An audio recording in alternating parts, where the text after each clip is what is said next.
This is Peggy Merkur from the Avontuur. I'm on my Voyage 5.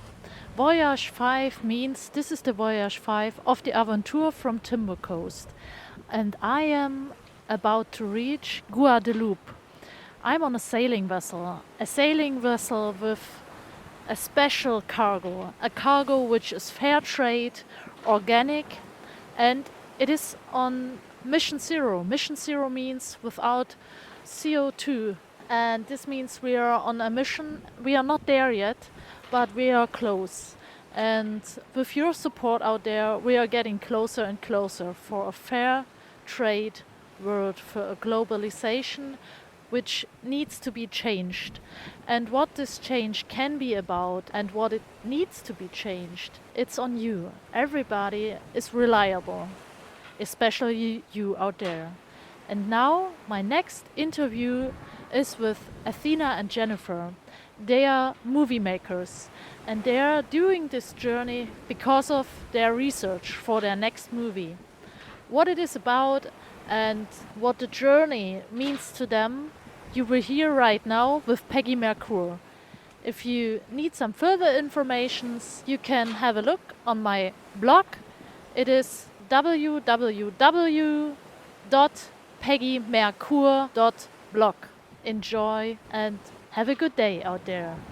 Hi Jennifer, hi Athena. Hello, Peggy. Good afternoon, Peggy. Where are we sitting right now? In the dinghy. Our dinghy is called Bob because he likes to bob along the surface of the water in the middle of the Atlantic Ocean. Well, I would just clarify, we're not in a dinghy in the water. The dinghy is on a ship. So this is a safe endeavor. We're on a ship which is soon to arrive in the Caribbean. So it's still in the Atlantic, but getting very close to the Caribbean islands. How did you get on this ship? Well, it started a couple of years ago when a wild Irish Atlantic salmon smoker, who's become sort of a mentor for us because she loves the sea and the salmon so much, first told us about Timber Coast and Tres Hombres and the whole concept of cargo under sail. So we applied and there was no space, and we wrote a whole proposal to Cornelius about our project, our vision, and then the trip was not meant to be, and then all of a sudden we were on, and here we are. So it's been a long time coming.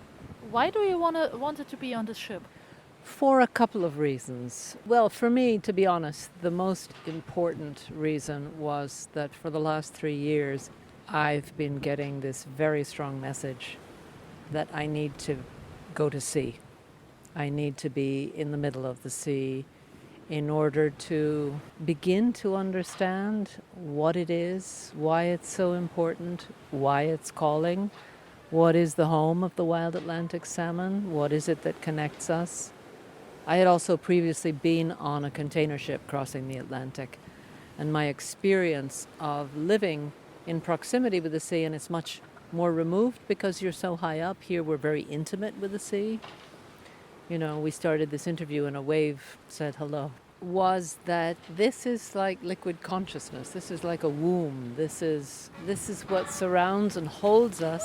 There's another one. We're This is getting a blessing. And most of us aren't even aware of it because we see little glimpses of it from the beach, or we buy fish in the supermarket. We don't have any relationship to it. And when I began my own research and found out the levels of exploitation, I was even more intrigued to humbly come into some sort of relationship with it, to understand it.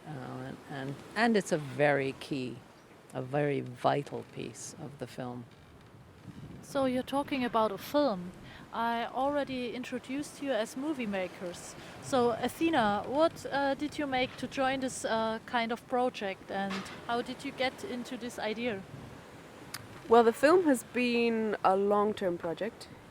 My mom works as a writer and director, and I am a musician by training and by practice. And I've been helping out with films, with her film, her previous film, which has already been made, and with this new film for the last 3 or 4 years. And then in last September, I really jumped on board and started taking a much more creative role in the writing, and we spent a solid year writing the story and writing the script.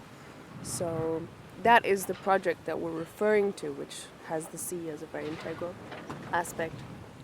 But we also had a little movie-related aspect that got us on this ship, which was a short little film we made just explaining why we wanted to do this journey, why we wanted to travel on the Avontuur, how it relates to our existing work and to the mission of Avontuur. So we made a little video which we put online as part of a crowdfunding campaign that we did in order to be able to fund this journey. But I think most importantly, this all started with a vision about, now it's like 8 years ago, to create a cycle of films where women are the lead characters in the stories, but really exploring our feminine nature and our relationship to our home, which I think we've fallen out of relationship collectively. And it's become a relationship of what we can have, what we can get, and how fast, as opposed to living with our home, with one another, and with our primary home, ourselves. I think we've become very dissatisfied with ourselves, and I think part of that is that we're not rooted, we're not in relationship with this wonder. How were your expectations before this journey? If you stick on these thoughts, you already told me, Jennifer. How was it before the journey, and how did it change already? It's still changing, and I have to say, I don't know. I just know that there is a profound change that has occurred in each of us on this crew, affected by one another, but affected by this extraordinary power we live with every day. You know, you never stop hearing it. You're always seeing it. Every day it's a little bit different, and it's constantly changing. Its mood is different. But I have never experienced such power and presence in my life since we've been on this ship. And it's engendered an enormous respect on my part, that I'm a very small part in a much bigger picture. And I think when you're on the sea, there's nothing more humbling and more inspiring. What are your duties during the day, during the ship day? We are sailing here together with 15 people, and there are 6 trained people, and we are kind of in a traineeship. And yeah, what it is about for you today? Is it boring? Do we read a lot? And are we lazy the whole day? What it is about for you to be on a ship? Is it a busy day? How would you explain it? I've never cleaned so much in my life. I think we all look forward to maneuvers because it involves you in the actual sailing part, in the actual awareness around catching the wind and around trimming the sails and living with that power, that possibility. But we do a lot of work, whether it's, whether you're at the helm or whether you have your head in a toilet or whether you are helping with meals, but there's very little leisure time. I'd say the most leisure time is just sort of a natural social interaction that we have with one another. But it's full on. It's really 24/7, because even when you're asleep, you wake up and it's like slosh, slosh, and you hear somebody on deck, and it's full time. There are no days off, no fun days. It's every day's a Monday. And I feel that the sea demands this of you in such a majestic, incredible way. And we're on different watches, so Athena gets to watch the sunrise and I watch the stars come in. So what changed compared to your day life at home about eating and sleeping? How is your sleeping time, and what do you eat? Do you eat more or less? How did it change? I think everything has changed from my day life in general. In terms of natural rhythms, they shift because the watch system is a 4-hour on system and then you get a break, which means in my case I am awake from 3:30 in the morning and my watch finishes at 8 a.m. and then I have breakfast and then I go to bed, which is something I would never normally do. And my body has completely adapted to that. And then I sleep during the day until lunch. In terms of meals, they are a focal point of the day. We all gather for meals and we're very fortunate to have very high quality food and a very good cook on board. So the food is generally excellent. And I'm certainly, yes, I think particularly in the beginning, eating more than I normally would. I think that was also to do with the temperature. When it was very cold in the North Sea, we were all fueling ourselves. But yeah, I think I do tend to eat more than I would on land. Maybe because the rhythms are different, or it's just But I you're think also constantly you're in constantly motion. adjusting. You're constantly adjusting your body, your legs, your balance. Your body can Right. never completely relax, because even when you're lying in your bunk, you're still balancing yourself. Your body is still making sure you're not going to fall out of your bunk. And so you're never completely switched off. And that takes energy. I think it's also been an extraordinary voyage because I think we've all come to feel that this is a crossroads. Why have these people come together? When you come together with a group of people, it's random. Either you're going to find people that you really like or people who you find very annoying. We've been extraordinarily fortunate in finding a very vibrant crew. There's a lot of humor on board and a lot of shared values, deep values, not just, oh, I'm committed to this ecological concept, but I think there's a lot of seeking going on this journey. Not just who am I, but what's happening on the planet and how can I participate. And I feel very strongly that we're participating in something together here. And it really hasn't come entirely into focus, but there's an urgency to it. We received some special messages. We had extraordinary experiences till now. We picked up boat people and we saved them. We saved one person more than we are on board. There were 16 and this ship was not a ship, it was just a little boat. And now we are heading forward to a place which we don't know how we are about to receive. Because there is kind of a global breakdown and we had just received some messages, some spare messages, and you're a mother and daughter and you're doing a really interesting project. You're about to do a movie and I'm looking forward to watch that. Later on we will carry on where to watch it, and but what do you expect now? Because usually your journey would about to be at the end right now, but what is going on right now on our ship and what are your thoughts as a mother, Jennifer? I'm very grateful to be with my daughter. I have 2 other children and a husband, and I haven't a clue what's happening with them. I think one of the things that Athena and I kept saying to one another about our film right before we left was we need to up the stakes. In other words, we have to increase the urgency. And somehow the whole situation, and we don't even know what the situation is, has, by its very nature, created that urgency because we're living it.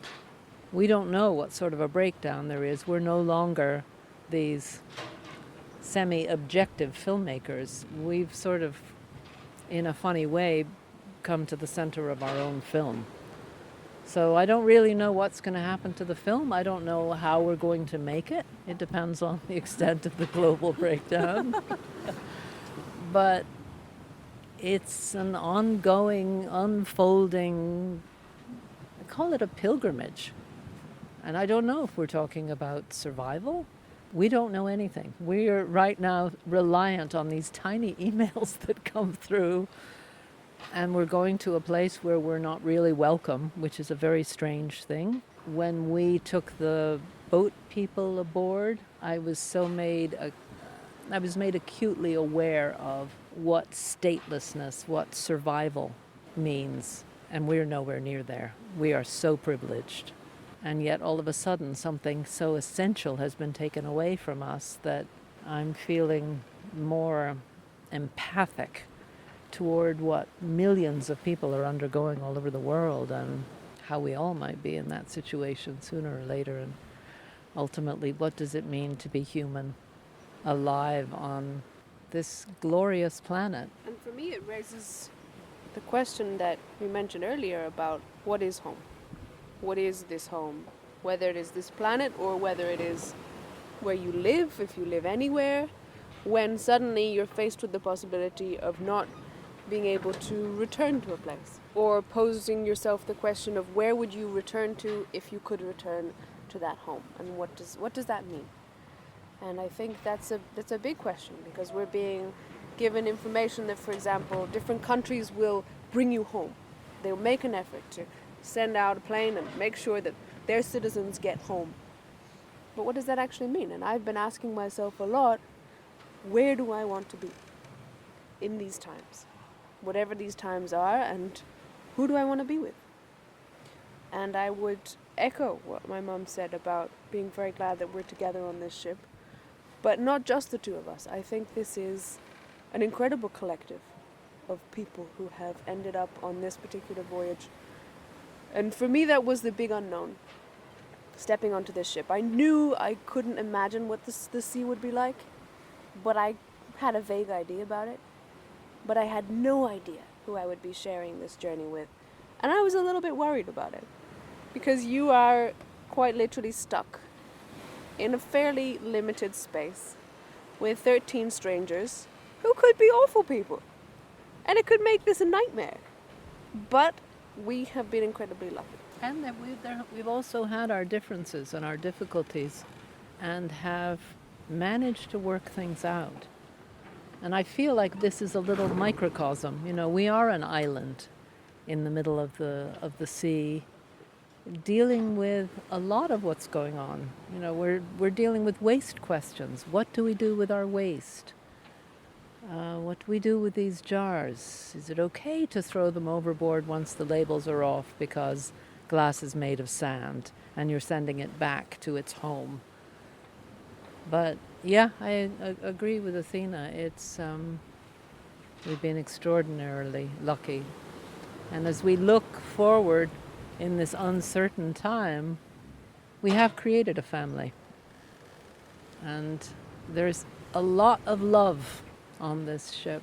And that's been a huge surprise, a gift, because that's what's going to buoy us forward. It sounds cheesy. It sounds like something in a greeting card, but it's real. It's real. The bonds we've created are real, but also the nature of being on a ship requires, for everyone's survival and safety, collaboration. And we live that on a daily basis. If we don't collaborate, this ship does not go forward. Yeah. And we are living a metaphor. We are truly living a metaphor for how a small collective can work together in an incredibly productive and positive way. And very quickly, perhaps you could say this about any voyage, I feel is particularly pertinent to being at sea, is that the social masks drop very quickly. So whoever is on this ship right now, that's who they are. There's no pretending. There's no place for pretense when you have to work together as intimately as we do, surrounded by such wonder, such force, such beauty, really. What do you mean by force? What are your thoughts about the force we already had in our experiences? It's just so much bigger than we are. It's like the force of life. And we think we know in our day-to-day lives, we think we know what it is to be alive. And this is just in your face.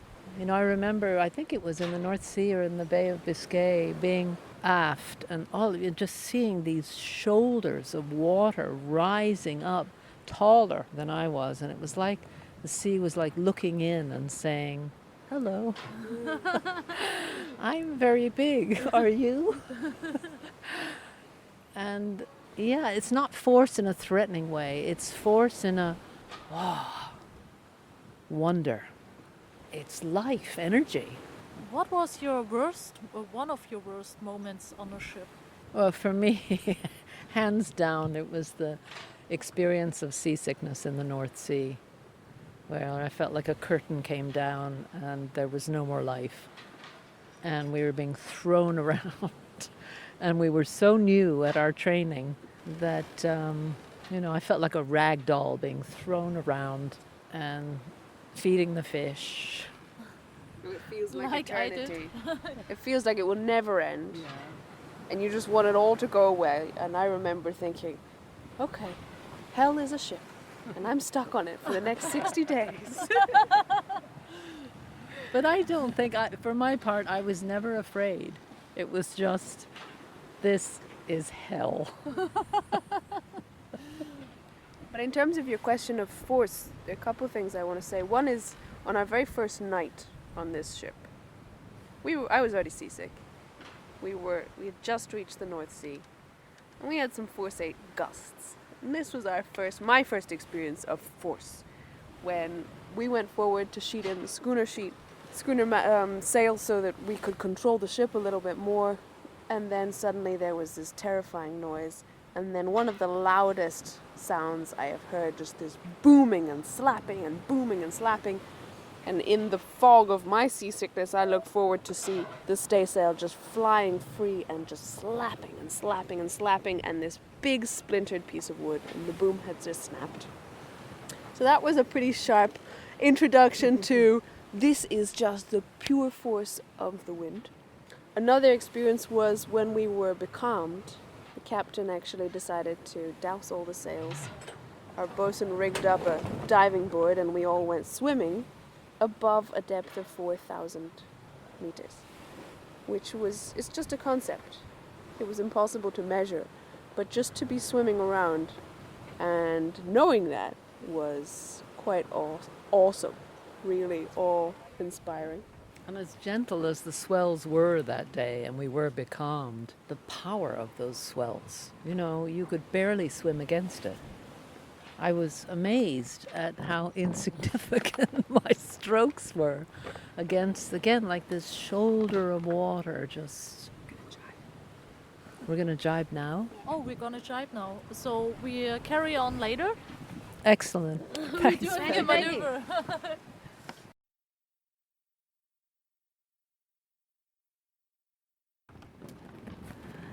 Let's carry on. Today is the 23rd. Yesterday we had our interview. Jennifer and Athena, the movie makers. And this is Peggy Merkur. We're sitting back again in Bob, our dinghy, on the Avontuur Voyage 5. And I'd like to carry on this point. What is work about on the ship? We had some points, but there is much more than you expect out there. Work covers just about everything you can imagine. From a lot of cleaning duties, because we have to keep the ship with 15 people living on it. Got to keep it clean. It gets dirty faster than you can imagine, so whether that's sweeping the galley floor, mopping, cleaning the stove, cleaning the common sleeping areas, making sure the toilets are clean, it takes up a good amount of time in our watches. There are, of course, all of the sailing-related elements. Maneuvers don't actually happen that frequently because we are traveling long distances. We don't have to change our tack that often, so that's more of an exciting part of the day. Then there are things that we've been able to learn, how to use ropes, how to splice ropes, how to tie certain useful knots. Some knots that we actually use on a regular basis when we do maneuvers. For example, whenever we raise our topsail, you have to be able to tie a bowline knot or be able to bend in the sheet, so you have to get pretty fast at some of those things. So the watch involves that, but most of the watch we alternate taking turns at the helm, and that's actually the most important aspect of the watch. Some watches have more people than others. Some have fewer, so you have to balance that out, but usually each of us will be at the helm for about an hour before taking a break, and that takes a lot of concentration. You have to keep often a very specific course, but you have to be very vigilant. So you've learned to watch the sails, you've learned to watch the angle that the waves are approaching at, and we have these little telltale flags which show you the direction the wind is coming from, because you do get wind shifts, sometimes quite unexpected wind shifts, which could be pretty dangerous for the ship and for everybody on board if suddenly the wind shifts by more than 30 degrees, the boom will come swinging over, you'll accidentally jibe, and things can go very, very wrong, from ropes snapping to masts snapping. So we are all very focused when we're at the helm, particularly at night, because obviously there's reduced visibility and sometimes you can't even see the telltale flags because they're not illuminated, and you have to rely much more on your own senses.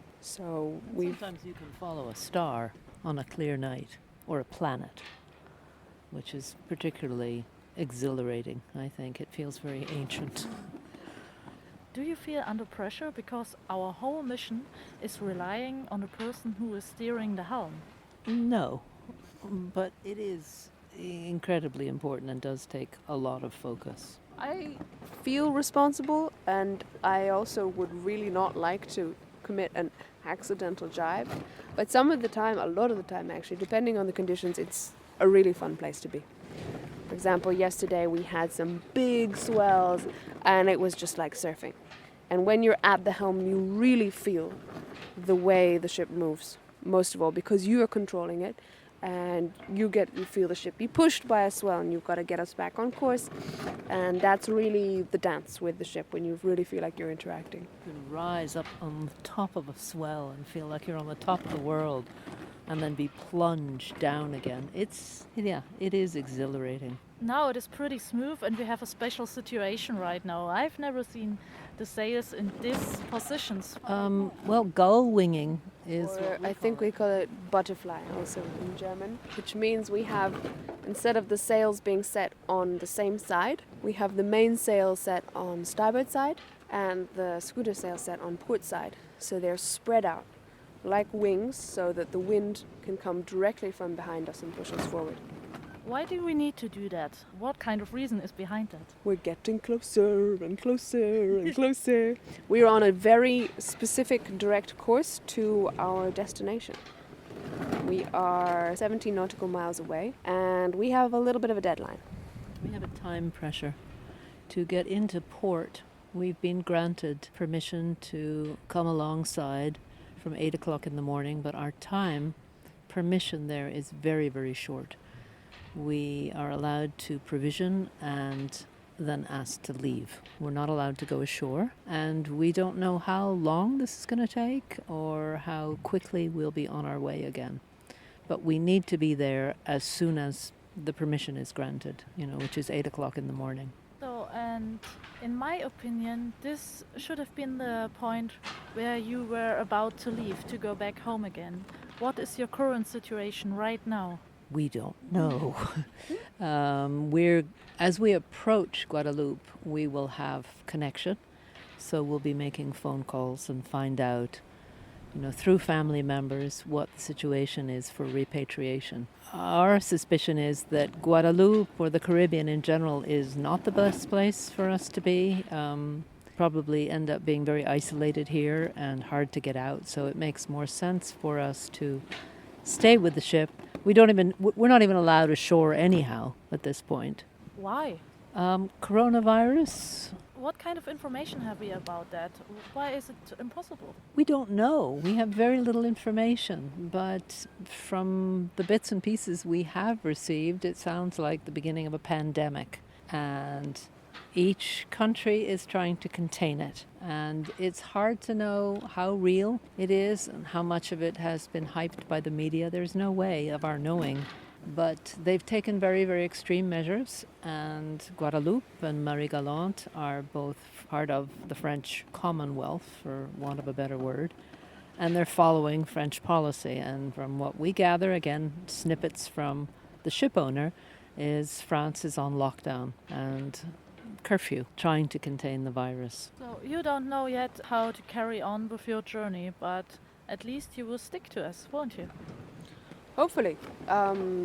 We do keep receiving, every time we receive some information from Cornelius, it doesn't really make things any clearer. Today, one of the emails we received said no crew members will be repatriated, suggesting that were we to get off the ship tomorrow, there is no way for us to get home. Whether that's true or not, we don't know yet, but we do know that there are very few, if any, flights leaving from Guadeloupe, and hotels are either shut or in the process of shutting down, so there would be no place for us to stay. So that is definitely a factor. So for the time being, we are on the ship. We are welcomed on this ship. It is a very safe place to be. As soon as we get our emergency provisioning, we will be in a pretty good situation, and it looks like we're getting extra gas bottles as well. So as a little floating island of survival, the Avontuur is a good place to be. What would you say is your greatest gift right now or further on? I think the greatest challenge and potentially the greatest gift for all of us is to be as present as possible. We can't anticipate. We don't know what's around the corner. We don't know what has happened. And even if we get a little bit of information in the next 24 hours, we're then back on the sea. And so I think it's a huge gift as a Westerner to be forced to stay present and not worry, not panic. We have to be here. We have to run the ship. We have to continue to live and work with one another. And I think that's probably the greatest gift and the greatest challenge, but ultimately the greatest gift. And I would add to that somehow being on a ship really emphasizes that, because you have to be incredibly present. I mean, we were speaking about being at the helm. You have to be so present and so focused, and also during maneuvers, but most of the time there's something to do that requires you to be here and now, to the extent that there is very little space for reflection. In the very little personal, private space and time that we do have to our free time, we're here, and we're here right now. And this vast sea is always changing and always very much the same, and always changing and always the same. And I think this starts to get under your skin. Under my skin, in my opinion, and my thoughts about you staying is a great gift to me, because you're really great, and I really appreciate it that you might stay. I wish you, of course, all the best for your journey, and the journey is further going on. You won't leave the ship without anything. You've done some research. This was the point to get on this ship. So what are you about to do next? Where can we find some further information? Maybe there are some people who are interested out there and want to have a look what you've done earlier times and what the next movie will be about. Well, the first film in the cycle is called She Sings to the Stars. So shesingstothestars.com tells you all about the film and where you can see it and what the vision was behind it. And in terms of the next film, everything has just changed. The whole journey has been informing the new film. Athena and I were able to finish the first draft of the script right before we came aboard. And neither of us has sat down and had the time to reflect or to review what we spent all that time creating. And I think by the time we get back to doing that, when we have that time, whenever we do get ashore, I think we'll find we have changed so much, and there's so much that we have yet to put into this film. And I think one thing I've mentioned to you, Peggy, that I think is becoming more and more important to me in relation to this next film is this idea of home. What is home? And the first thing you think of, it's where I come from or where I belong or what have you. And that has certainly come up in the last few days, because there's a sense of I want to go home and I can't. But part of this journey and part of the root of this film is what is home to all of us. And it is our planet, and it is this grand neighborhood we live in of paradise birds and flying fish, or an oak tree or a honeybee, and all these tiny parts that make up this whole green planet. And this journey is certainly making me reconsider my part in it. So home means for all of us staying present on this planet and taking care for everything, not just for ourselves, just also for our environment. Do you want to add something, Athena? Well, I think I mentioned in the previous part of the interview something about home, and I mean, this ship has become our home, and we've all adapted to it very quickly, and we have adopted it. And even though we're living in very close quarters, it feels like a completely natural place to be, believe it or not, even though in many ways we are in an alien environment. We are on the ocean. We are not creatures of the ocean. We are, of course, 70% water, but we can't survive in this ocean without the vessel that we're on. So it's potentially quite an aggressive environment in many ways, but it feels very comfortable. It feels like we've always been here. And time moves differently on this ship, so perhaps that has influenced the way that this place feels like home. And I would also add, apart from our relationship to our planet, to reiterate a little bit what I said yesterday, it's also the people. And so there are two sides to that. The group of people that we are here with, who we have created such strong relationships to, have created this sense of home.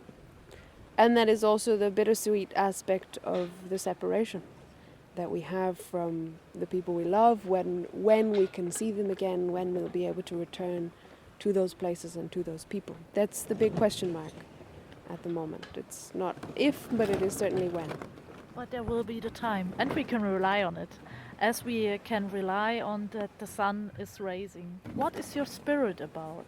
I would say for the last film, the mantra was Listen. and anything is possible. Anything is possible. Do you believe anything is possible is the very end of the film. And I would say that was a recurring mantra, particularly when you're making your first very low budget independent film with all the challenges that come with that and many things that seem impossible. And we really believed that anything was possible. There is the recurring theme of listening to yourself, listening to your environment. Listening to your heart. Which again sounds cliched, but I think if we do take a bit more time and stop and listen to that inner voice, which is that connection to something larger than the personality and to the environment, then I think anything is possible. And I would add to that, anything is possible was definitely the key phrase of She Sings to the Stars. And I think in writing proposals about this current project, we came to a new place, which was everything is possible. Yeah, and all of it matters. I had a saying yesterday with one of our crew members, just to get back, and I know it's kind of a hard situation because it's really hard to have a choice right now, but if you making Yes. if you go to elect people, it's also to elect your future. Yes, absolutely. I think in every moment there's a choice, and I think we've forgotten that we have those choices, that each of us matters, each of us can make a difference. And every choice matters. Every choice matters, no matter how insignificant you think it is, or no matter how insignificant you think the choice of one person is. It is significant. And I would return with that to this idea of listening, because we are constantly making choices, even unconsciously. And we are often stuck in our heads with the options and not knowing which one, what do I choose? I go this way or go that way, and this can create a lot of anxiety and upset in people. And I feel, and I have found repeatedly in my life, that it is this aspect of listening, that you know which is the right choice. You know which choice you are going to follow. You just have to listen to it. You have to listen. Whatever that means for you, whether it's finding a quietness in yourself or following signs or things that are nudging you one direction or the other. To me, that is listening, and that's where the choices come from. So, everybody out there, your choice counts. You are important in whatever situation you are right now. I wish you all the best. I wish you happy days as much as possible.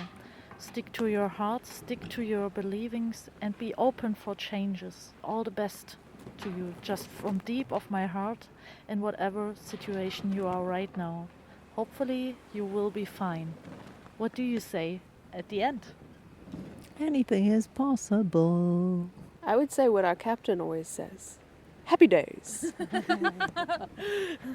So there we go. All the best to you, Athena and Jennifer. Where do I find you on the crowdfunding platform? This is my last question. How is the platform called? If you go to gofundme.com, search for Atlantic Crossing, and you will find the information about this particular voyage, as well as the video that we produced explaining the reason we're doing this. And also, I would just mention that we have a working title for the next film, and it is Am Ocean. And there's already a Facebook page that we just started as we left, just to sort of redirect followers from the previous film over to this. It's early days yet, but just to give you a sense, that's a point to find online. Oh, we will stay in touch and I will follow you, definitely. Thank you, Peggy. Thanks, Peggy. It's a pleasure. Pleasure to me. Bye. Bye-bye.